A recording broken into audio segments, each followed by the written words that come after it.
ঝালকাঠি জেলার নলছিটি উপজেলার কুলকাঠি ইউনিয়নের স্বেচ্ছাসেবক দল, যুবদল, ছাত্রদলের সাথে মতবিনিময় করেছেন উপজেলার নেতারা। 20 আগস্ট শুক্রবার বিকেল 4টায় কুলকাঠি ইউনিয়ন পরিষদ মাঠে এই সভা অনুষ্ঠিত হয়।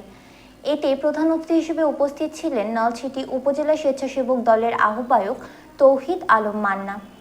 এ সময় বক্তব্য রাখেন উপজেলা যুব দলের অন্যতম যুগ্ম আহ্বায়ক জিয়াউল কবির মিঠু, উপজেলা স্বেচ্ছাসেবক দলের সদস্য সচিব মোহাম্মদ সাইদুল কবির রানা, উপজেলা যুব দলের যুগ্ম আহ্বায়ক মোহাম্মদ রেজওয়ান, উপজেলা যুব দলের নেতা ও উপজেলা ছাত্র দলের সাবেক সাধারণ সম্পাদক মোহাম্মদ হাসিবুল হাসান সবুজ, উপজেলা ছাত্র দলের সাধারণ সম্পাদক মোহাম্মদ সুজন খান, পৌর স্বেচ্ছাসেবক দলের যুগ্ম সম্পাদক মোহাম্মদ রাসেল।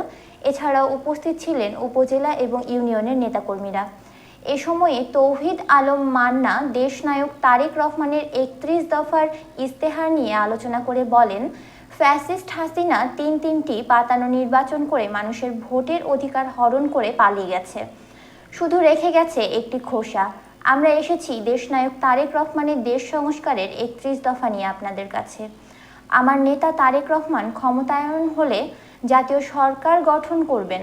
বিএনপি ক্ষমতায়নে আসলে স্বৈরাচার প্রথাকে চিরতরে কবর দেওয়া হবে।